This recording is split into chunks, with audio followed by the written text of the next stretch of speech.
जी आपली कॅरिस्मॅटिक service team आहे Vasai service of communion याचे सहाय्यक कोऑर्डिनेटर सुद्धा आहेत. Praise Lord.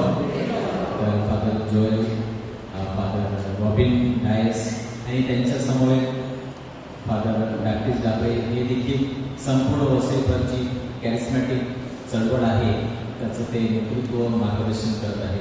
तर आज आपल्याला ते लाभ आहे. आपण देवाचे आभार मानूया आणि फादरांचं स्वागत करूया.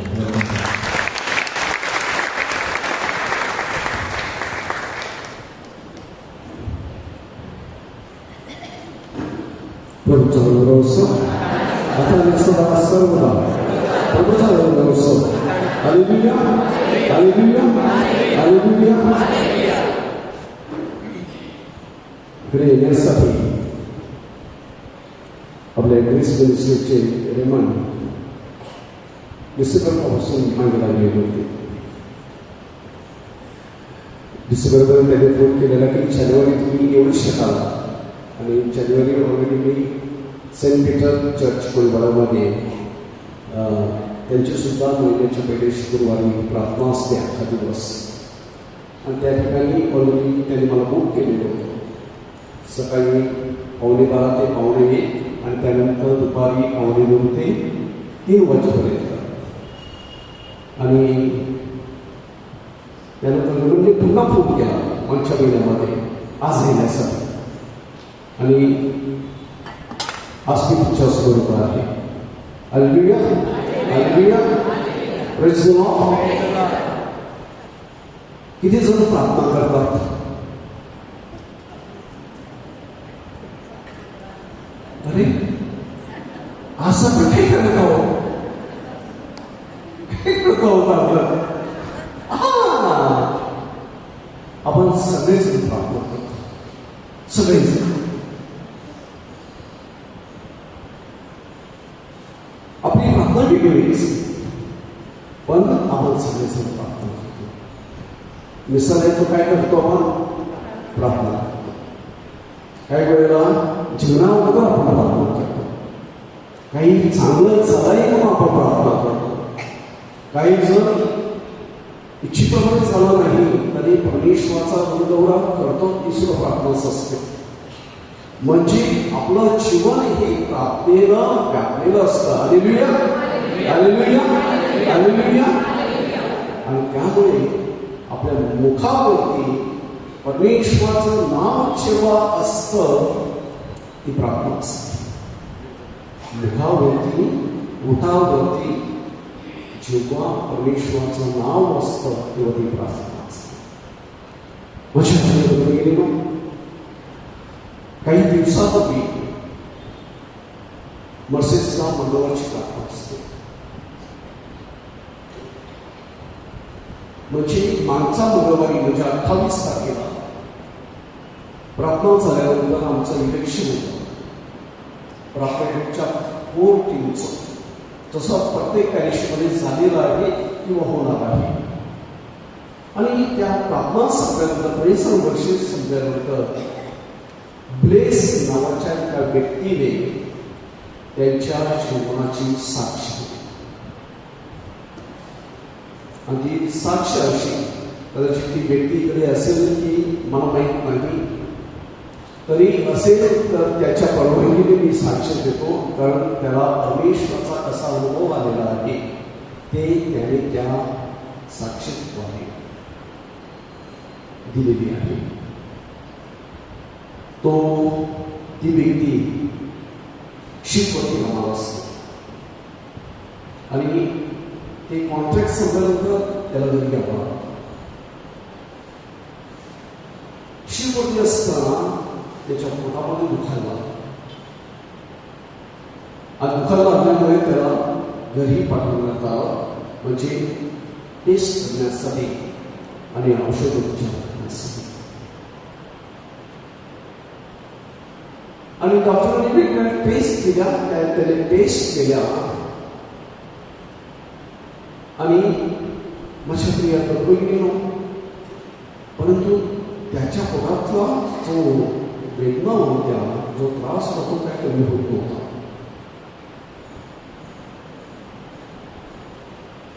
परंतु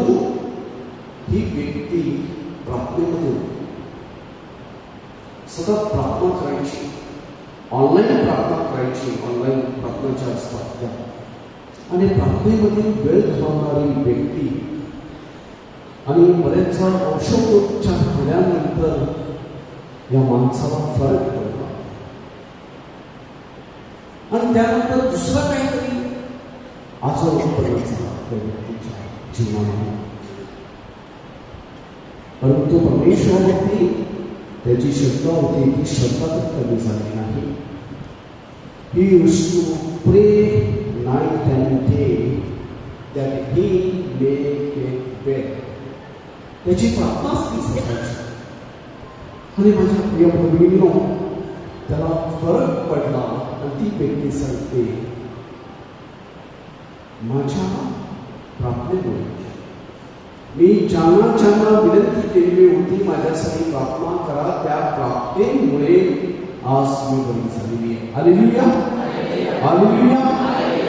अनेक असे औषधोपचार केले, पण त्या औषधोपचाराच्या बरोबर प्रार्थना सुद्धा मला आम्ही ऐकली आहे. मी फक्त औषधोपचाराने बरा झालो नाही, तर मी केलेल्या प्रार्थनेमुळे, लोकांनी केलेल्या प्रार्थनेमुळे, फादरांनी केलेल्या प्रार्थनेमुळे मी बरा झालेलो आहे. आणि त्यानंतर त्यांनी रिपोर्ट केले, सगळे रिपोर्ट त्याचे normal. Praise the Lord, praise the Lord, praise the Lord. हे आहे प्रार्थनेचं सामर्थ्य, हे आहे प्रार्थनेचं सामर्थ्य. आपण वी कॅनॉट डाऊन प्ले प्रे. आपण कधीच प्रार्थनेला कमी लेखायचं नाही आपल्या जीवनामध्ये. कदाचित त्या प्रार्थनेचं उत्तर लगेच मिळत नसेल, कदाचित तुम्हाला प्रार्थना केली आहे लगेच उत्तर मिळणार नाही, परंतु भगवान के पास जोरात, भगवान के पास जोरात, भगवान के पास देर है अंधेर नहीं. आपल्याला म्हणजे यामध्ये त्याचं वेगळ्या प्रकारे प्रार्थनेचं उत्तर कसं मिळतं, कसं परमेश्वरा अपेक्षित असतं. कधी आपल्या ध्यानीमध्ये नसताना सुद्धा ती प्रार्थना ऐकली जाते. ह्या टॉकच्या संदर्भात येणार आहे. म्हणजे त्यामुळे प्रार्थना ही आपल्याला परमेश्वराकडे घेऊन जाते आणि त्यामुळे माणसांनी मनपूर्वक प्रार्थना केली पाहिजे, मनपूर्वक. आणि जेव्हा आपण तसं करतो तेव्हा आपल्या जीवनामध्ये त्याचं उत्तर मिळतं. तुमच्या पुढे मी 10 व्यक्ती ठेवणार आहेत, बायबलमधील 10 व्यक्ती. कदाचित तुम्हाला त्यांच्यापेक्षा जास्त व्यक्ती माहीत असतील, परंतु माझ्या दृष्टिकोनातून ह्या लोकांनी प्रार्थना कशी केली ती मी तुमच्या पुढे ठेवतो. पहिले परिपूर्ण असा आदर्श प्रार्थनेचा कोण? परिपूर्ण आदर्श प्रार्थनेचा कोण?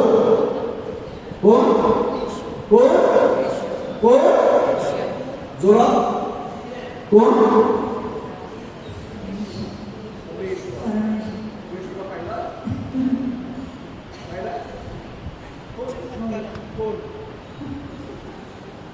परमेश्वर पाहिला कोण? कोण? गप्पा. परमेश्वराचा पुत्र परिपूर्ण असं तो प्रार्थनेचं उदाहरण प्रभू येशू ख्रिस्त. लूकच्या शुभवर्तमानामध्ये अध्याय 5 मध्ये. पण तो एकांत स्थळी म्हणजे अरण्यात जाऊन प्रार्थना करत असे. एकांत स्थळी लूक 5:16. लूक 6:12. त्या दिवसा असे झाले की तो प्रार्थना करण्यासाठी एका डोंगरावर गेला आणि त्याने सर्व रात्र देवाच्या सानिध्यामध्ये प्रार्थना करण्यात घालवली. कोणाच्या सानिध्यात? कोणाच्या सानिध्यात? कोणाच्या सानिध्यात? मी झोपून नाही देणार तुम्हाला, झोपून नाही देणार. परमेश्वराच्या सानिध्यात त्यांनी रात्रभर प्राप्त करून. मग ते 26:39 जसं मी पाठितलं असेल. मग तो थोडा पुढे गेला, पालथा करून प्रार्थना करू लागला, हे माझ्या पित्या जर शक्य असेल तर हा त्याला माझ्यापासून दूर कर, तरी माझ्या इच्छेप्रमाणे नाही तर तुझ्या इच्छेप्रमाणे. कुणाच्या इच्छेप्रमाणे? आपण कधी सांगितले परमेश्वराला माझ्या इच्छेप्रमाणे नाही, तुझ्या इच्छेप्रमाणे कर. बरेच वेळा परमेश्वर समोर मी माझी इच्छा मागतो, परंतु परमेश्वराची इच्छा माझ्या जीवनामध्ये काय आहे याचा मी कधी विचार केलेला आहे का? परमेश्वराने जीवनामध्ये परमेश्वराची इच्छा जाणण्यासाठी तो अरण्यात गेला, तो एकांतवासात गेला परमेश्वराची इच्छा जाणण्यासाठी. आपल्या जीवनामध्ये जेव्हा आपण करतो परमेश्वराची इच्छा माझ्या जीवनामध्ये काय आहे हे जाणण्याचा प्रयत्न करतो, तेव्हा परमेश्वर त्या प्रार्थनेला उत्तर देतो. Hallelujah, hallelujah, hallelujah. मग ते 6:9-13 काय सांगितलं? काय ते 6:9-13 मध्ये काय आहे? काय आहे? आमच्या स्वरातील बाबा ही का? आमच्या स्वरातील बाबा. आपण दोनच म्हणतो प्रार्थना, मी सलाही येतो घरातून बाहेर पडतो तेव्हा एखादं काही प्रार्थना करायची आहे, आपण सरळ आमच्या स्वरातील बाबा प्रार्थना म्हणतो, त्यामध्ये काय मानलेलं आहे? माझ्याकडे परमेश्वराचं नाव पवित्र मानलेलं आहे. त्याचं राज्य या जगात येण्यासाठी जसं स्वर्गात आहे तसं या जगात येण्यासाठी आपण प्रार्थना केलेली आहे. आपली दैनंदिन भागात येण्यासाठी आपण प्रार्थना केलेली आहे. आपल्या अपराध करणाऱ्याला क्षमा करण्यासाठी प्रार्थना केलेली आहे, कारण तो आपल्या अपराधाची क्षमा करतो म्हणून आपल्या मुहामध्ये पडू देऊ नकोस म्हणून सांगितलेलं आहे. आणि एवढंच नाही तर परमेश्वराचं राज्य येण्यासाठी त्या आमच्या सोबत बापा त्या प्रार्थनेमध्ये प्रार्थना केलेली आहे. आणि त्यामुळे मी सांगितलेलं आहे प्रभू येशू ख्रिस्त आदर्श परिपूर्ण प्रार्थनेचे. दुसरा मनुष्य आहे जुन्या काळातील अब्राहामाची मध्यस्थीची प्रार्थना. जेव्हा अब्राहम आपल्याला आठवतो तेव्हा त्याची मध्यस्थीची प्रार्थना आपल्याला आठवते. त्याने कोणती मध्यस्थी केली? उत्पत्ती 12 आणि तेथे अब्राहमाने परमेश्वरासाठी एक वेदी बांधली आणि परमेश्वराच्या नावाचा धावा केला. परमेश्वराची वेदी बांधली. मी माझ्या घरामध्ये माझ्या अंतःकरणामध्ये परमेश्वरासाठी विधी मानलेली आहे का? आणि ही विधी कशासाठी असणार आहे तर परमेश्वराची पूजा अर्चा करण्यासाठी, परमेश्वराला उंच करण्यासाठी माझ्या अंतःकरणामध्ये माझ्या घरामध्ये विधी बांधली पाहिजे. आणि हा सीन कुठला आहे? जेव्हा परमेश्वराने अब्राहमाला सांगितलं तुझ्या एकटे पुत्राचं अर्पण तू कर, आणि अब्राहम निघतो आपल्या बाळाला घेऊन. आणि बाळ काय म्हणतात? बाबा कोकरू कुठे आहे? आणि अब्राहम म्हणतो परमेश्वर देईल, परमेश्वर देईल. पण त्या बाळाला पण माहित असतं मीच ते कोकरू आहे म्हणून. अब्राहमने परमेश्वराची इच्छेनुसार वागला, गेला, बाळाला सुरवला, बाळाला तेव्हाच परमेश्वर सांगतो तू त्याचा नाही वध करायचा, कारण त्याने परमेश्वराला प्रसन्न केलेलं होतं. त्याच्याही पुढे 18:23 मध्ये सदोम नगरासाठी अब्राहमाची मध्यस्थी माझ्याकडे बदललेलो. ही मध्यस्थी काय आहे की परमेश्वर ठरवलेलं होतं सदोम नगराचा नाश करायचा. आणि अब्राहम त्याला सांगतो तू दुष्टाबरोबर बुद्धिमानाचाही नाश करणार आहेस का? तिथे 50 असतील तर, तिथे 40 असतील तर, तिथे 30, 20, 10.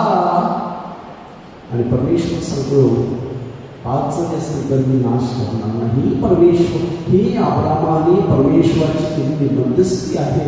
मी ते वेळा इतरांसाठी मध्यस्थी करतो.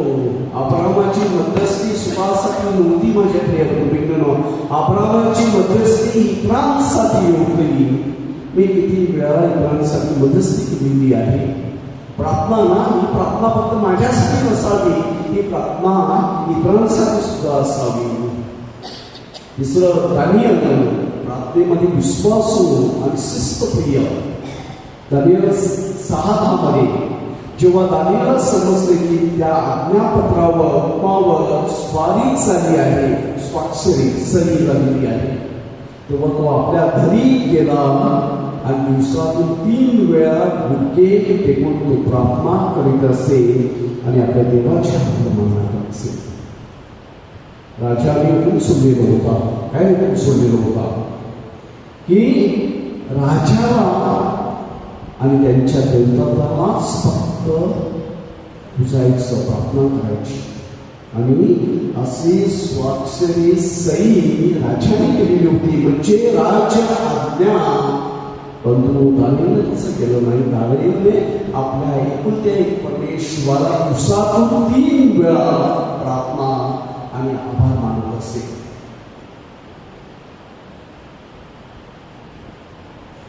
दावीद आपल्या सगळ्यांना माहित आहे, मनापासून प्रार्थना आणि उपासना करणारा माणूस दावीद. आणि सूक्त संहिता 55:17 मध्ये सायंकाळी सकाळी आणि दुपारी मी प्रार्थना करीन आणि मोठ्याने धावा करीन आणि तो माझा आवाज, तो माझी वाणी ऐकेल. तो म्हणजे कोण? परमेश्वर. परमेश्वराची वाणी ऐकेल. आपल्या वाणीकडे तो कान बंद करणार नाही, तो माझी वाणी ऐकणार आहे. स्तोत्र 51 मध्ये पश्चातापासाठी दाविदाने प्रार्थना केलेली, देवा माझ्यामध्ये शुद्ध अंतर निर्माण कर आणि माझ्यातील अंतराने स्थिर आत्मा नव्याने उत्पन्न कर. स्थिर आत्मा, शुद्ध हृदय, शुद्ध अंतकरण निर्माण कर. किती वेळा मी यासाठी प्रार्थना केलेली आहे. शुद्ध हृदयासाठी आणि अंतराने स्थिर आत्म्यासाठी मी प्रार्थना केलेली आहे.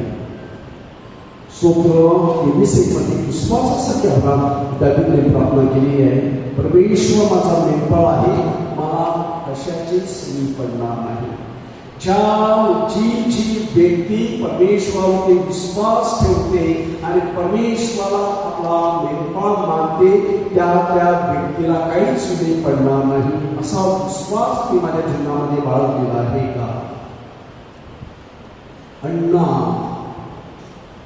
सातत्यपूर्ण आणि भावपूर्ण प्रार्थना करण्यासाठी मी प्रसिद्ध असले. आणि तिने प्रार्थना कशासाठी केलेली आहे? तिचं मन अत्यंत कष्टी झाली होती.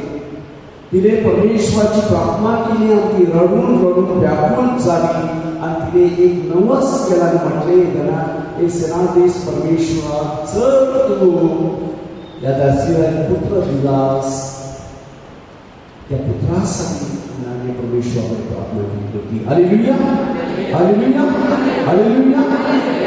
पुत्र प्राप्त व्हावे म्हणून वय झालेलं होतं. परमेश्वराकडून तिला पुत्र प्राप्त झाला नव्हता म्हणून अण्णा गणगणीने परमेश्वराकडे प्रार्थना करते आणि परमेश्वर तिची प्रार्थना ऐकतो.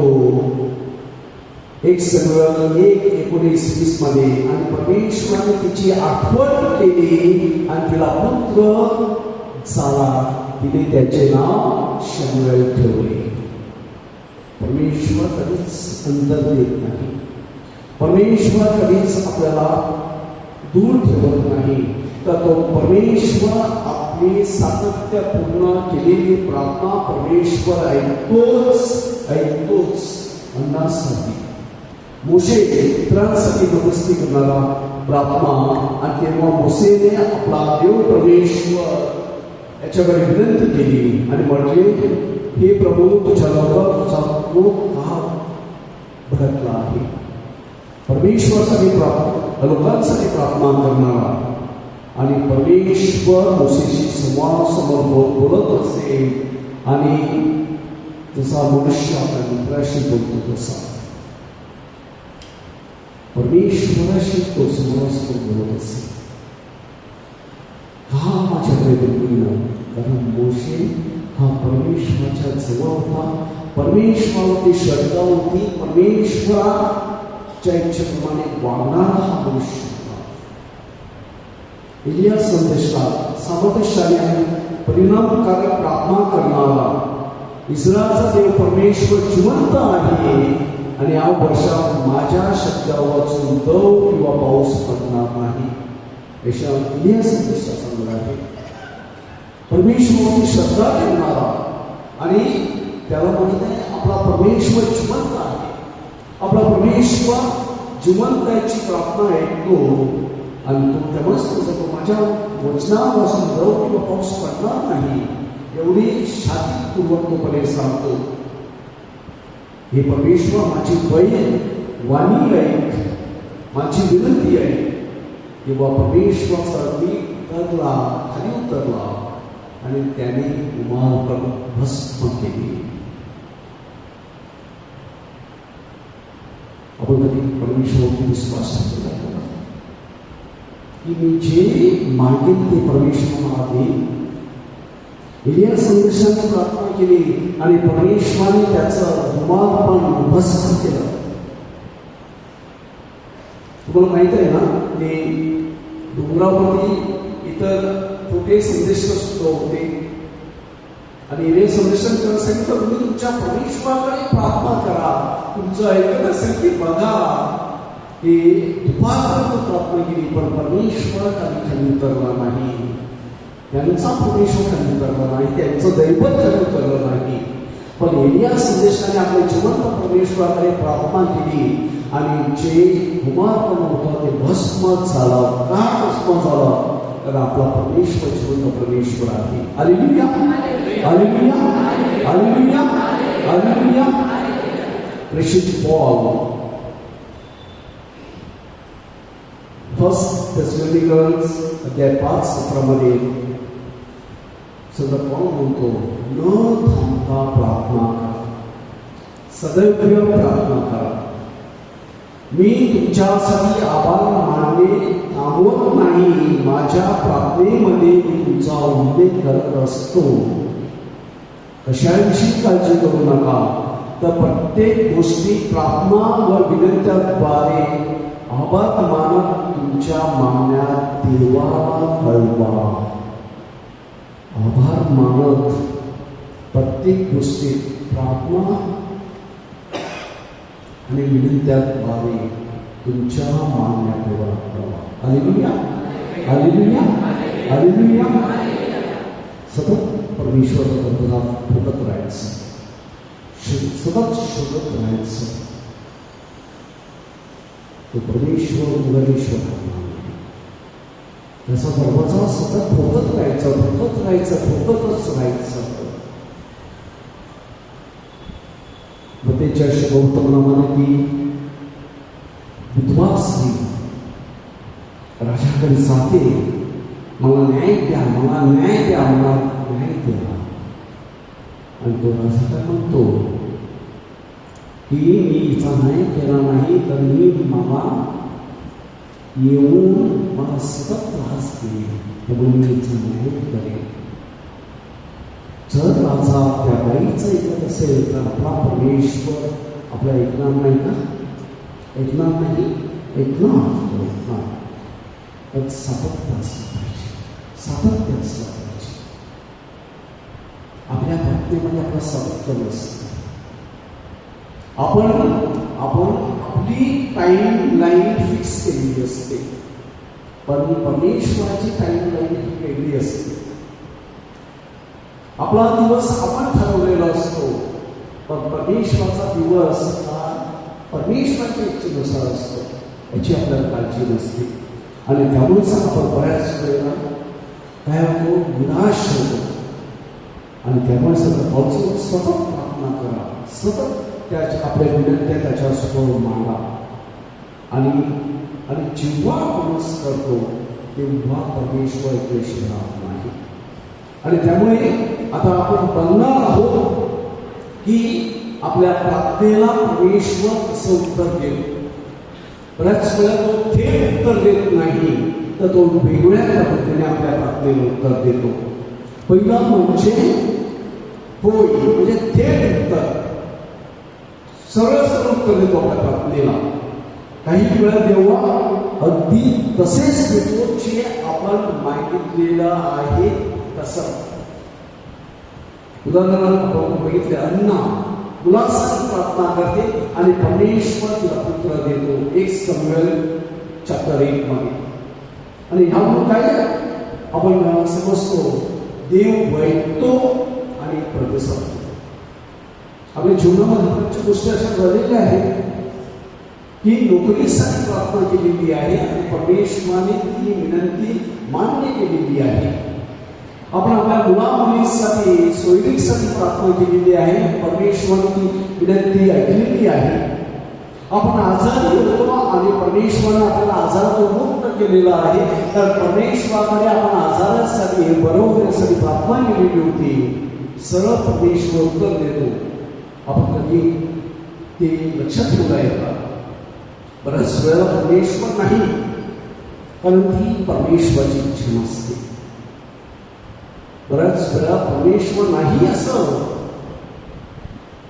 तर ती परमेश्वराची असते. कारण का काही वेळा देव आपली विनंती नाकारतो, कारण ती त्याच्या योजनेची सुसंगत नसते, म्हणून ती आपल्या जीवनामध्ये प्रार्थनेला उत्तर मिळत नाही. उदाहरणार्थ संत पॉल आपल्या शरीरातील काट्याला म्हणजे व्याधीला काढून टाकण्याची विनंती करतो, परंतु देव म्हणतो, माझी कृपा तुझ्यासाठी पुरी आहे. काय म्हणतो? माझी कृपा तुझ्यासाठी पुरी आहे. संत पॉल माझ्या शरीरामध्ये काटा उठलेला आहे आणि तो काटा कधी निघतो याची मी वाट पाहत आहे. परमेश्वराची इच्छा कशी होती, परमेश्वराला काय सांगू, माझी कृपा पुरी आहे. 2 कोरिंथियर्स 12:8-9 मध्ये हे सांगितलेलं आहे. यामुळे आपल्याला काय शिकायला मिळतं, मानवी इच्छेपेक्षा देवाची बुद्धी आणि ज्ञान हे श्रेष्ठ आहे. मानवी बुद्धीपेक्षा देवाचं ज्ञान आणि श्रेष्ठ आहे. तिसरा, प्रतीक्षा. उशिरापर्यंत मिळालेलं असतं, आपल्याला वाट बघावी लागते. आपण प्रार्थना करतो, 1 महिना झालाय, 2 महिने झालाय, 1 वर्ष झालाय, 2 वर्ष झालेली आहे. सहनशीलता, विश्वास, योग्य वेळ, टायमिंग याची वाढ आपल्या अंतःकरणामध्ये व्हावी म्हणून उत्तर देण्यासाठी विलंब करतो.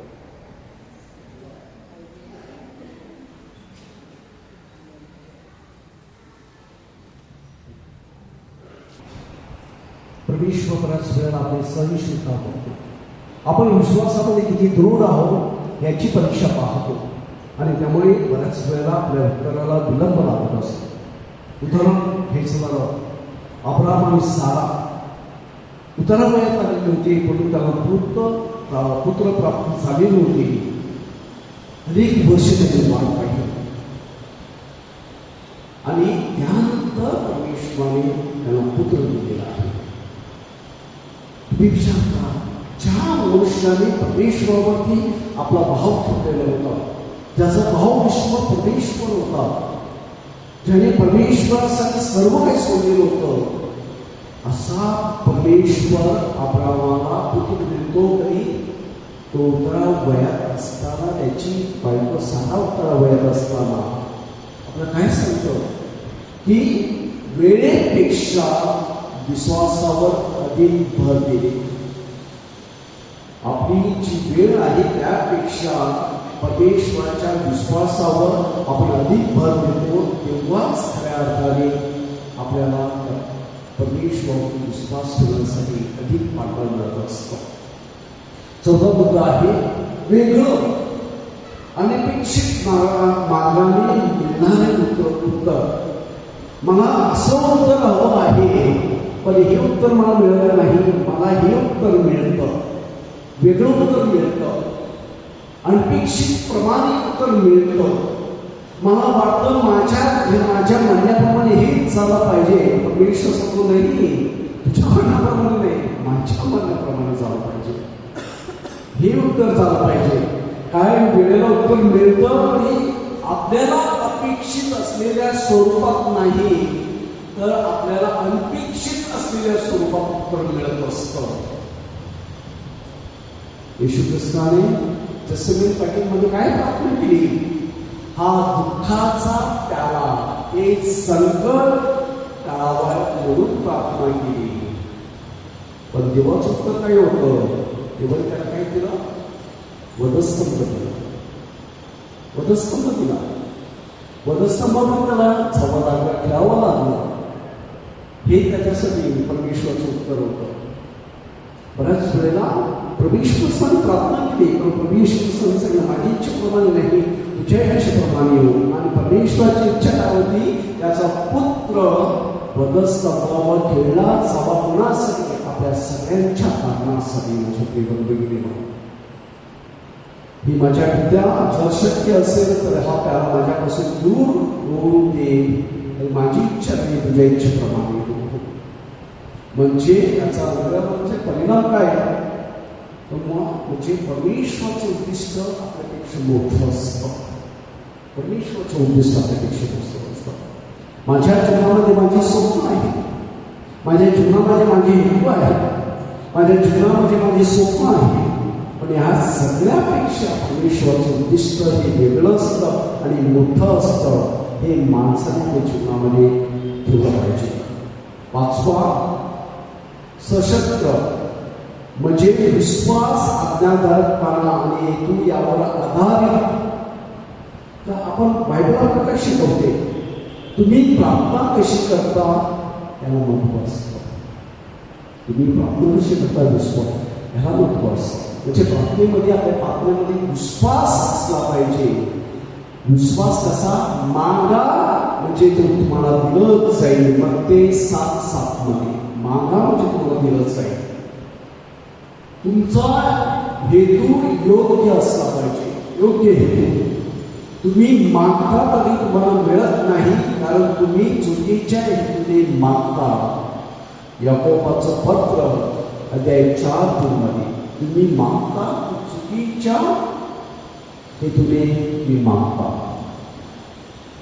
नीतिमान जीवन, माणसाचं जीवन हे नीतिमान असलं पाहिजे. कारण नीतिमान मनुष्याची प्रार्थना सामर्थ्यशाली असतं. याकोब 5:13 5:16 नीतिमान मनुष्याची प्रार्थना ही सामर्थ्यशाली असते. मी माझ्या जीवनामध्ये किती नीतिमान आहे हा प्रश्न आपल्याला विचारायचा. 6वा मुद्दा आहे शांती, मार्गदर्शन आणि प्रसिद्धी यांच्याद्वारे. म्हणजे सर्वच उत्तर आपल्याला नाट्यमय स्वरूपाची नसतात.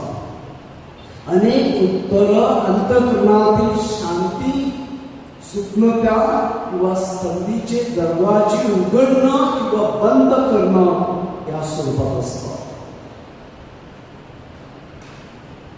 आपण जे करतो, आपण जे प्रार्थनेद्वारे उत्तर मागतो, ती आपल्या अंतःकरणामधली शांतता, सूक्ष्मता आणि आपल्या जीवनातील संधीचे दरवाजे उघडणं किंवा बंद या स्वरूपात असतात. राजा दावीद अनेकदा मार्गदर्शनाची परमेश्वराकडून अपेक्षा केली आणि बऱ्याच वेळेला त्याला निर्णय घेण्यासाठी आपल्या जीवनामध्ये परमेश्वराच्या कृपेचा सहाय्य मागलेला आहे. स्तोत्रसंहिता मला 32 सांगतं की तुला बोध करेल, ज्या मार्गाने तुला गेलं पाहिजे त्याचं शिक्षण मी तुला देईल. मी तुला बोध करेल आणि ज्या मार्गाने तुला गेलं पाहिजे त्याचं शिक्षण मी तुला देईल. Hallelujah, hallelujah, hallelujah. या सगळ्याबद्दल विचार काय आहे? मुख्य हेतू काय आहे? की आयडिया काय आहे माझ्या प्रिय बंधूंनो? तर बायबल प्रार्थनेचं वर्णन, रिलेशनशिप, परमेश्वराशी माझा संबंध कसा आहे हे करतो. प्रार्थना म्हणजे व्यवहार नाही, प्रार्थना म्हणजे ट्रान्झॅक्शन नाही. आपण ट्रान्झॅक्शन कसलं करतो? पैशाचं ट्रान्झॅक्शन करतो. पण प्रार्थनेद्वारे आपण ट्रान्झॅक्शन करत नाही. It is a relationship God. माझं परमेश्वराशी नातं कसं आहे त्यावरती माझं प्रार्थनेचं उत्तर ठरलेलं आहे. Hallelujah, hallelujah. आणि त्यामुळेच देव उत्तर देतो त्याच्या इच्छेनुसार, त्याच्या वेळेनुसार आणि मोठ्या उद्देशासाठी असते. या 3 गोष्टी लक्षात ठेवायच्या.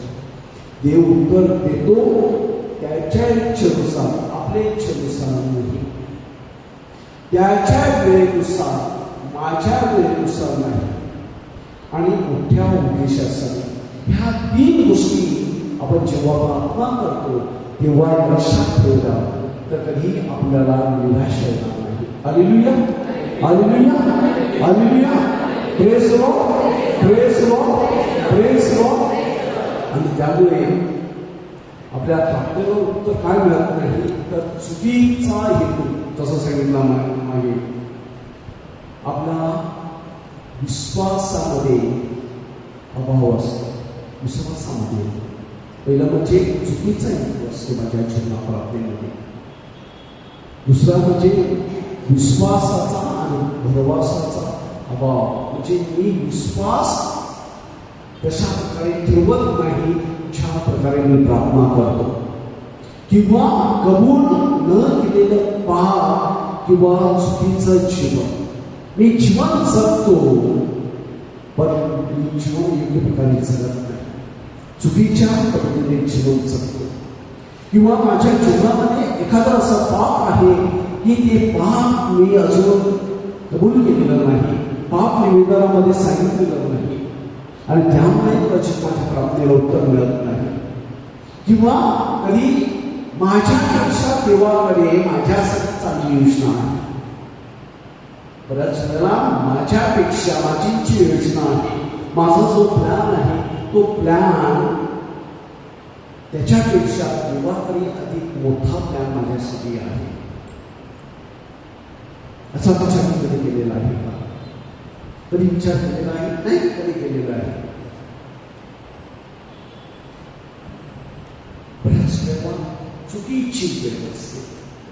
म्हणजे आपल्याला प्रतीक्षा करावी लागते की परमेश्वर सांगतो ही वेळ तुझ्यासाठी योग्य नाही, तर तुझ्यासाठी जी योग्य वेळ आहे ती माझ्या इच्छेनुसार असणार आहे. बऱ्याच वेळेला माझी वेळ योग्य आहे असं आपण कधी समजूच नाही.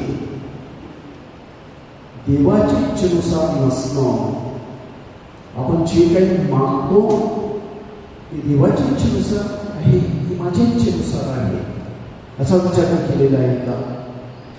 बऱ्याच वेळेला इतरांशी तुटलेले नातेसंबंध, आणि विशेष करून आपल्या कुटुंबामध्ये पती पत्नी म्हणून, आई वडील म्हणून, आई आणि मुलं म्हणून, सासू आणि सून म्हणून, हे तुटलेले जे नातेसंबंध आहे ते दुरुस्त होणं गरजेचं आहे. माझ्या प्रिय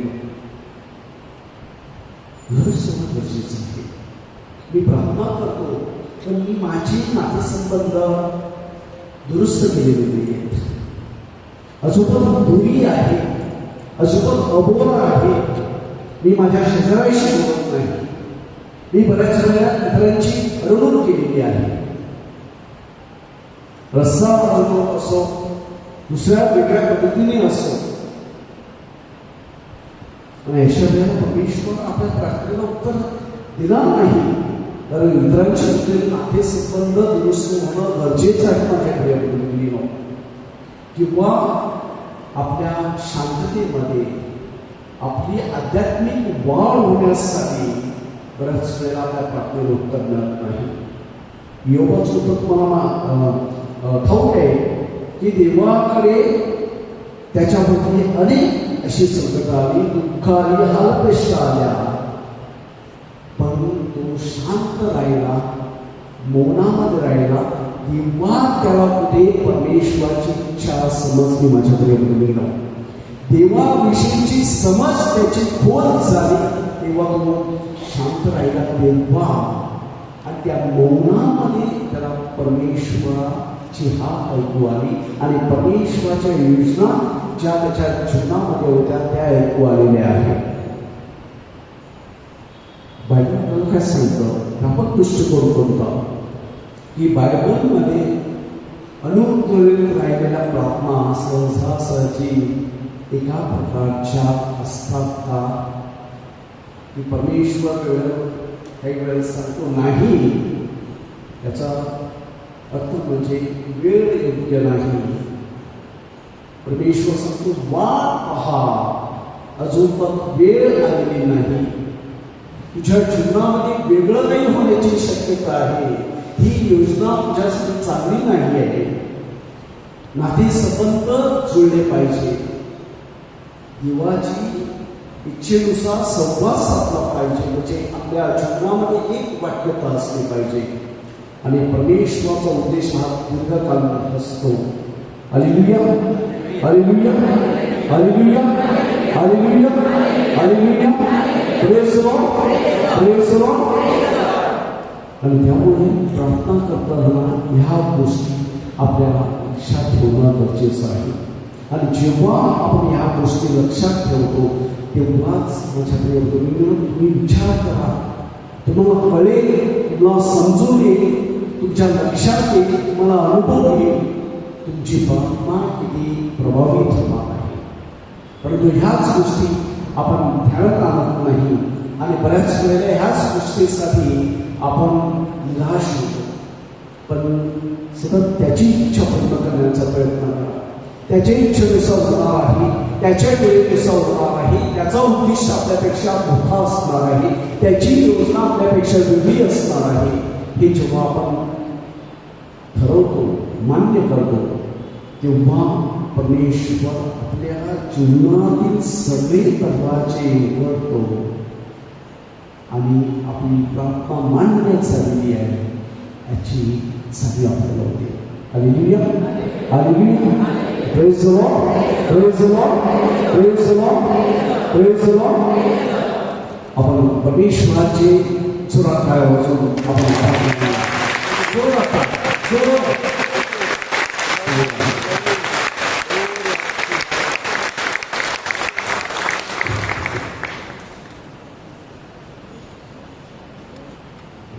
प्रभूचा गौरव असतो.